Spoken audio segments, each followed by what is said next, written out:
What are we looking at here, Mr. Manley? This is no meteor. This is something much more serious. Invaders from Mars.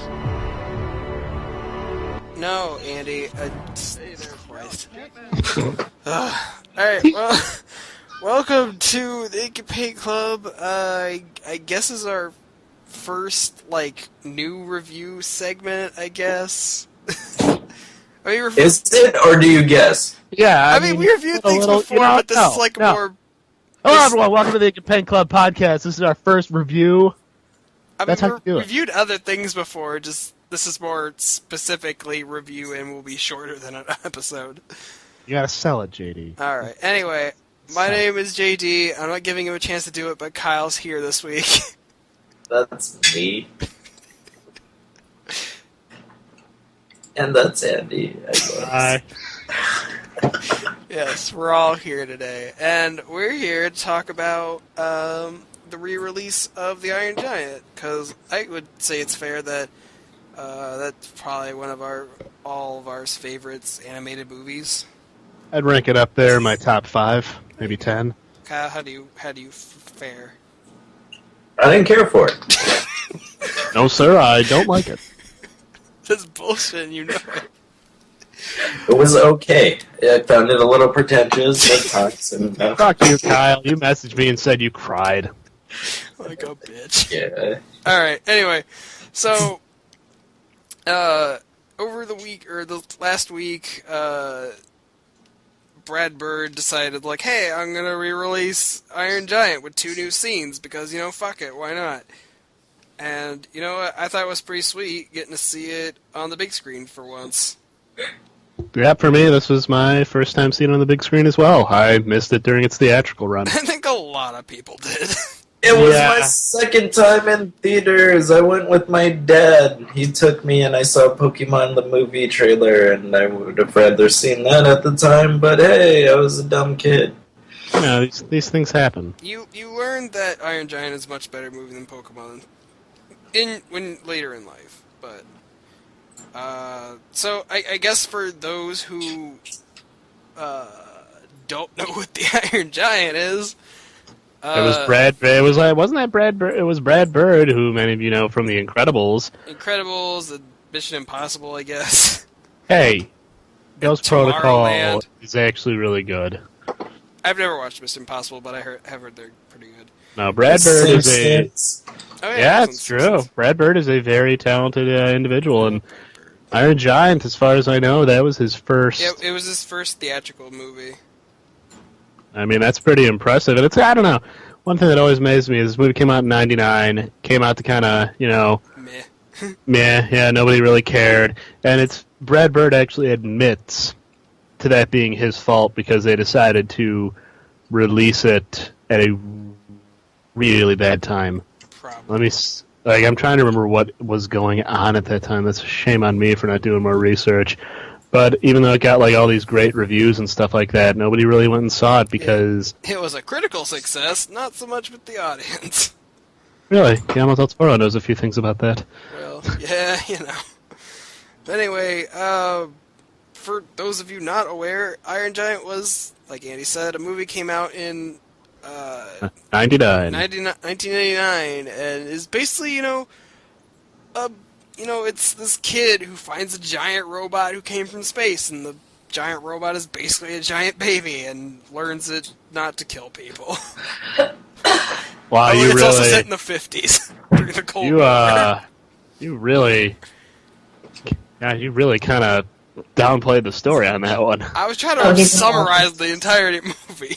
It's like a coming of age story. It's like one of those boy and his dog kind of stories, except the dog is a giant space robot that nobody knows the origins of.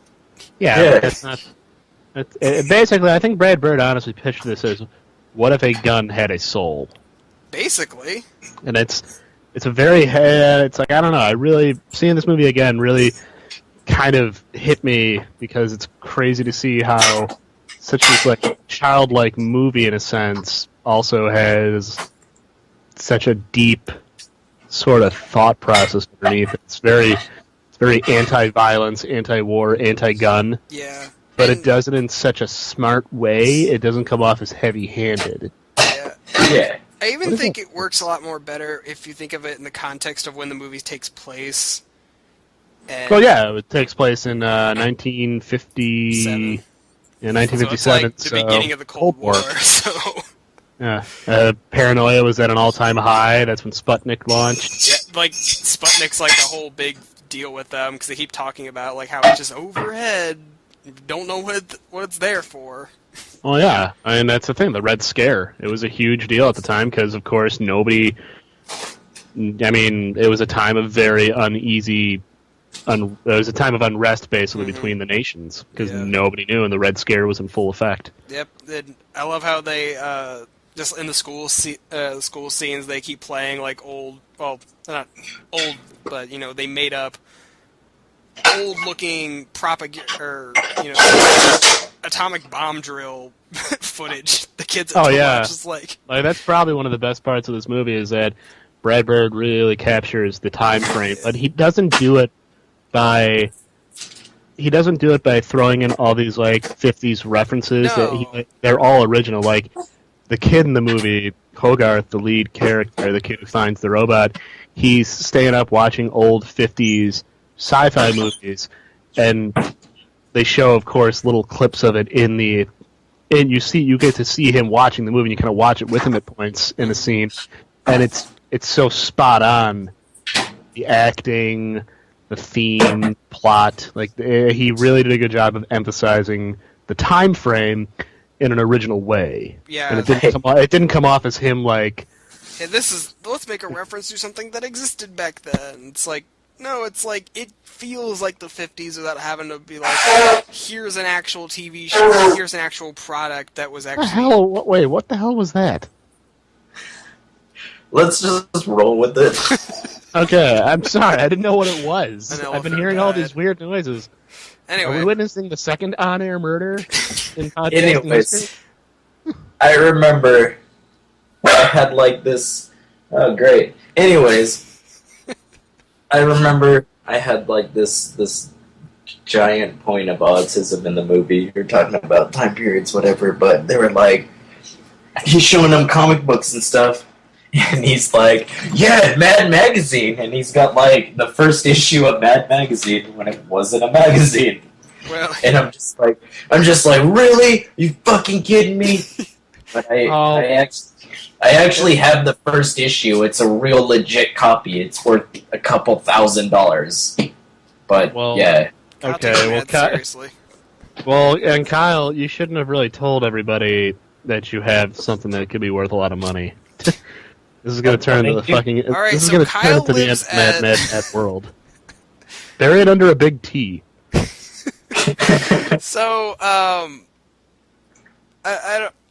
guess one of the big parts of this re-release is that they went back and completely animated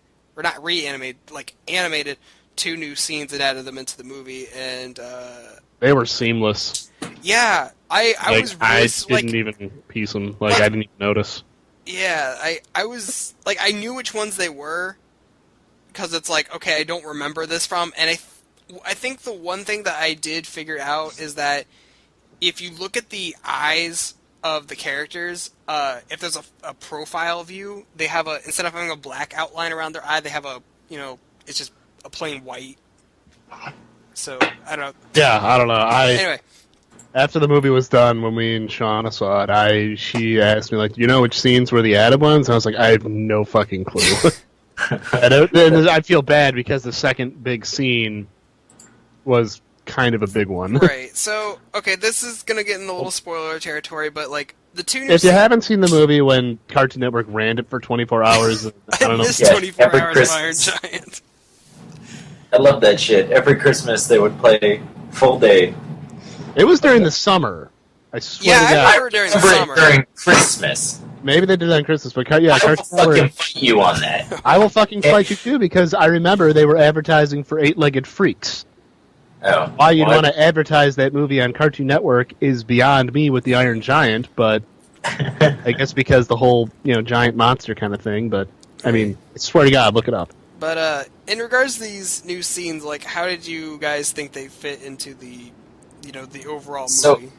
So when I saw it, I was like, okay, the nightmare scene was obviously like that. I felt like, holy shit, I haven't seen this. But the first one I didn't even notice, and I've seen the movie quite a bit of times. It was very seamless, the first scene.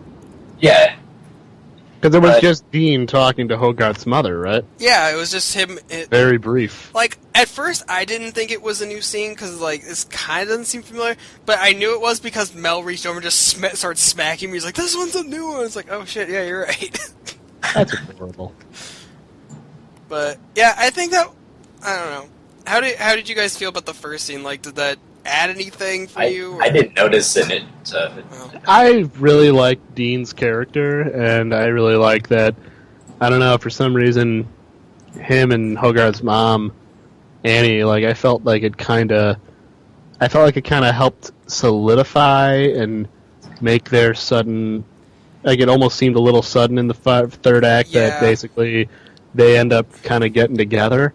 Yeah, I definitely agree. I felt that it was a little thing that kind of helped foreshadow that happening, because the movie does a lot of foreshadowing. Yeah, I definitely agree. Like, I mean, I felt there were enough hints that, like, them getting together at the end of the movie wasn't, like, out of the realm of possibility, but I definitely liked the... Oh, no. Just that little scene of them talking, it's like 30 seconds, and just to give them some kind of interaction kind of makes their relationship a little more believable. Well, like, one thing I noticed about this that is, like, all the animation on Dean as a character, who, if anyone has seen the movie but doesn't know the names, he was the beatnik, the junkyard owner, voiced by Harry Connick Jr. But the animation on him, as far as, like, facial expressions and mannerisms, is so, like, great to watch. Just the squirrel scene alone. The squirrel scene alone with all the facial expressions and everything. I mean, I forgot. I was laughing like I'd never seen it before when it was like there were so many scenes. The scene after when the giant decides to do a cannonball and he just puts the paper back up. It's like, nope, just gonna ignore it. No, my favorite part is when and I do this to people sometimes. That's how much that movie kind of like stuck in my brain. You're in the middle of the street. Yeah. Yeah. Okay. Like, I don't know, just the way they animate him, and it was really cool to see more. Yeah. So even though it wasn't like a big monumental scene like the second scene they added in, I felt it was good enough to where it's like, oh, that's really cool. It didn't feel like just filler they threw in there. Yeah. Because it was so quick. Now, the second scene, and I might be in the minority here, I don't know. I liked it, but felt it needed to be in the movie. Scene. I was reading on 4chan, they were like, they didn't like it. They said it kind of took away from the movie or something. They liked his mysterious past. And I'm kind of with them. Like, I don't hate it. I think it was a cool scene. I thought it was really well done. But I am one of those people who I did enjoy not knowing where the giant came from, and now knowing that, spoilers, that there is an army of these things on an alien planet that they destroyed. I think that was kind of obvious, though, without that shown. Right, but I felt that it was... Yeah, go on, sorry. Go ahead. No, sorry, go on.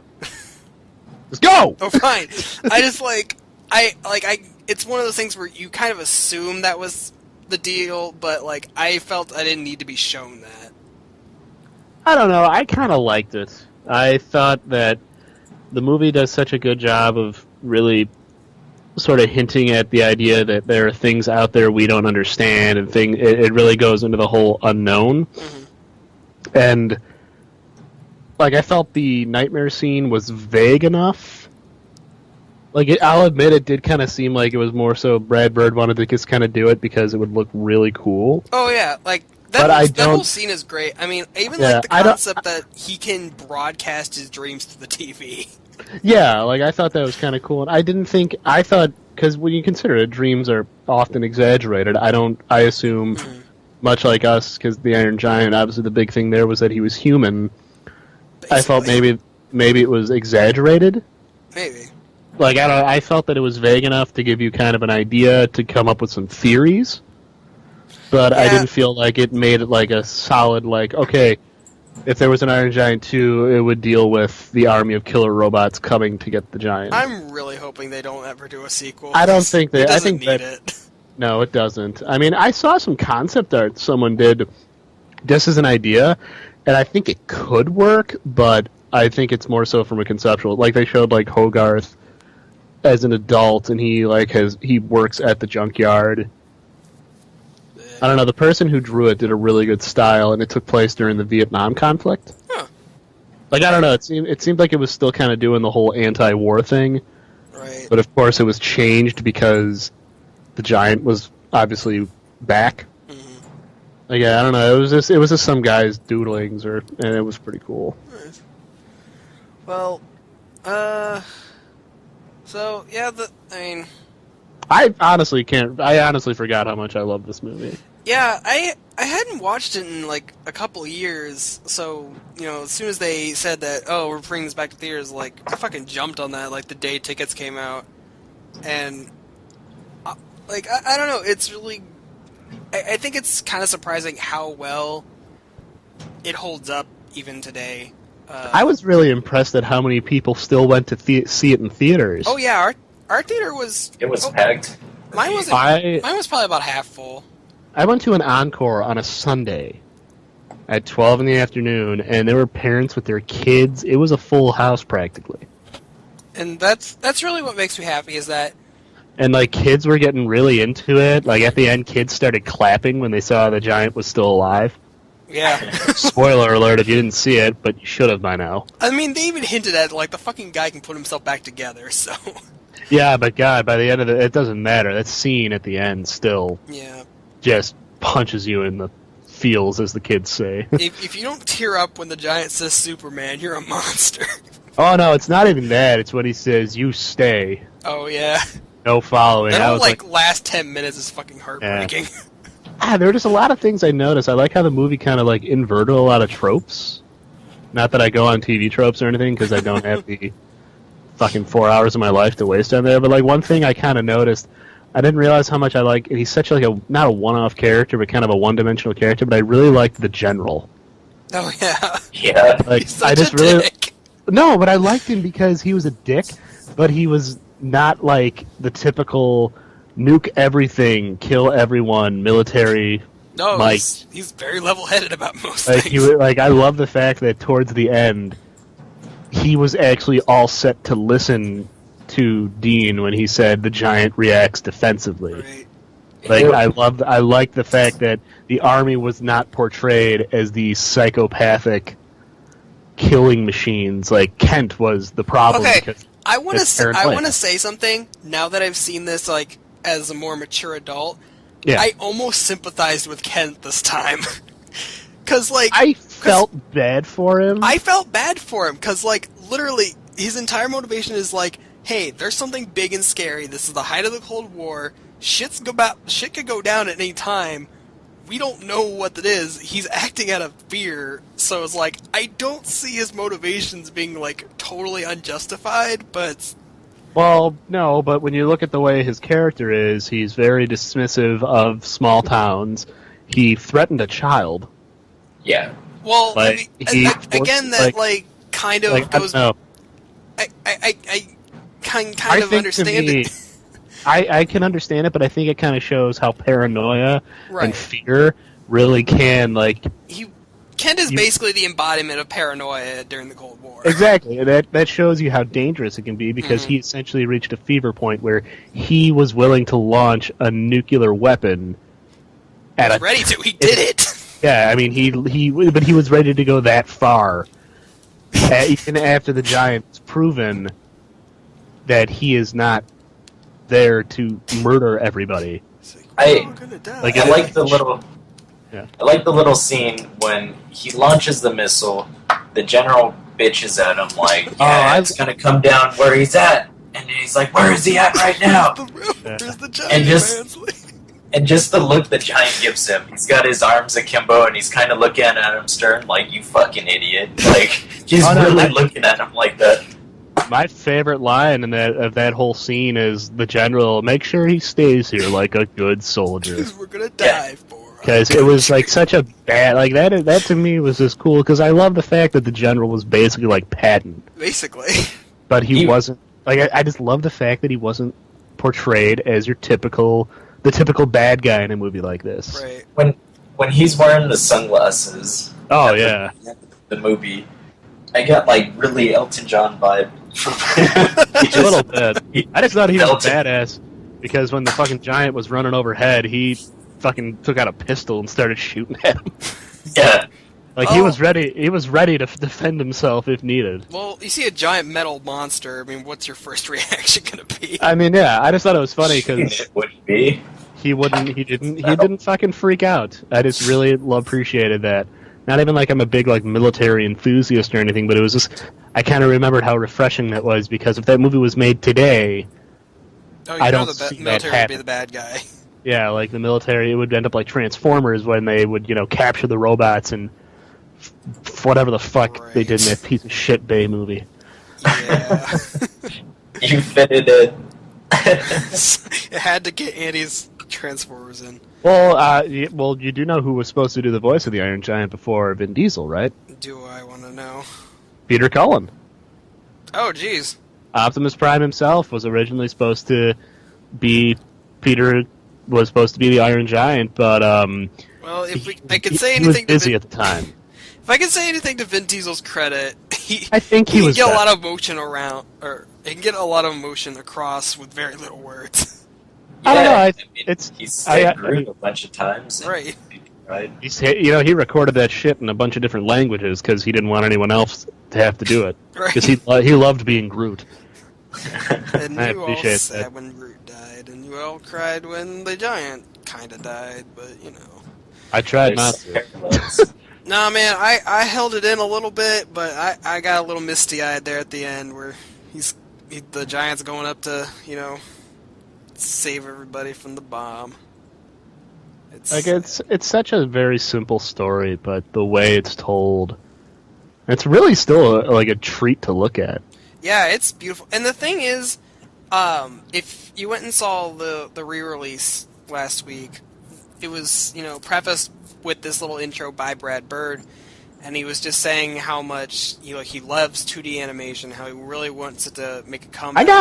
I got a little emotional when he was giving that speech. Really, you can feel his passion. Yeah, he really loves this stuff, and he really is, sad that it's not around as much anymore. Well, that's why after watching The Iron Giant in theaters, I am keeping my fingers extra crossed that he gets to do his horror or whatever movie he wants to do in 2D. Because after seeing The Iron Giant again and realizing, okay, he could do a horror movie, he could do an action movie, he can do another movie like The Iron Giant, I'd fucking go see it because The Iron Giant... Brad Bird.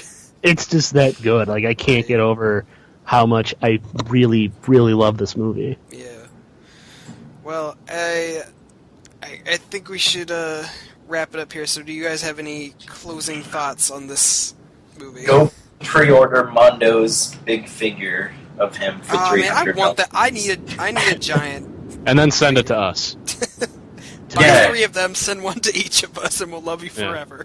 I'm first on the list because I suggested it. Oh. Exactly. Kyle, do you have anything to say? I mean, I'm going to say... I give it an 11 out of 10. I mean, I would definitely suggest it for anyone who hasn't seen it for any particular reason. Give it a watch. Just pull the trigger. Yeah, pull the trigger, as I would say, but not against the giant. Because he is not a gun. He is not a gun. Yeah. And then when he said that, I cried a little because the way Vin Diesel says it is just like so pained. It's so painful. He says it was this childlike. The sincerity. I could go on about this movie forever. But yeah, Iron Giant is very much one of the great animated classics of our generation, and it deserves to be seen as a cult classic. It deserves to be re-released, and I think it deserves for people to go out and support the Blu-ray release, which actually comes with a documentary on it. We didn't bring it. I was going to bring it up on the last news show, but I just we didn't have time for it. Oh, yeah. But the director, there is going to be a documentary of the making of Iron Giant on the Blu-ray here in a couple months, or next. I don't know when it's coming out, but the director of the documentary was putting out a call to anyone who worked on the film for any footage they might have of behind-the-scenes stuff. So I very much look forward to watching that because the little mini trailer at the end of the credits. I didn't say that, but I'm imagining it's going to be nothing but interesting. Oh yeah, as far as it goes. It looks like it'll be a good time, and I would love to know more about how that movie even got made. So it's a labor of love. It was a labor of love. It seemed like everybody it seemed like everyone on the team really put everything into that movie. Yeah. So if you haven't seen Iron Giant, do yourself a service and please do that. Yeah, you're really not going to miss out on anything. And if you're a fan of, if you even know of Brad Bird, if you think to yourself, oh, I really like The Incredibles, then yeah, you really should watch the Iron Giant. If you're just a fan of 2D animation or fucking just story in general, just there's a countless amount of reasons why you need to watch this movie. Exactly. So just watch it. Yeah. All right, I think that does. I think that's a good stopping point for our first kind of new review. Whatever, I don't know. It's our review segment. Review show, Toon review, or whatever the fuck I put on the title card this time. Language. Yeah, well, you can tell the passion in JD's voice. Right? I have so much I am the next Brad Bird. Not even really. Well, great. Now we ended this on a sad note. No. Wait. I don't know. Just like the movie. It didn't end on a sad note. No, it was actually pretty optimistic. Yeah, I mean, the giant smile. Yeah, when he's fucking in Iceland. Well, yeah, but because he can't. Yeah, because he can't fucking fly back. Well, we'll end this on an optimistic note in the sense that hopefully this means more reviews to come in the future. So, we can talk about Redline. We could talk about Redline. Yeah, if someone will fucking watch it. I know. Anyway. Good night, everybody. Good night, everybody. Thanks for listening. Again, there are links to our social media in the description. You know the whole drill. Like, comment, subscribe, all that bullshit. Wait. One thing I do want to add, though. We got our Instagram account up and running. Right now, we are uploading pretty much daily pictures. Oh, yeah. Because each of us are taking on a different art challenge. Me and Kyle are doing Drawloween 2015. And I said, fuck that. And JD, because he had to be, get a load of this guy, I had to be different. But no, JD's doing it pretty awesome. His stuff's actually in color, which is I'm a special snowflake. Making me and Kyle look bad, I think. Nah. But if anyone's interested in seeing some of our artwork and anything, we have it on the Facebook page. It'll lead to our Instagram account, and that is going to be nothing but our artwork. Me, Kyle, JD, everyone. It'll be a good time for everybody. All right. Well, good times had by all. Indeed. Well, thanks for listening, everybody, and we'll see you next time. Night. Peace. My son is out there! We've got to help!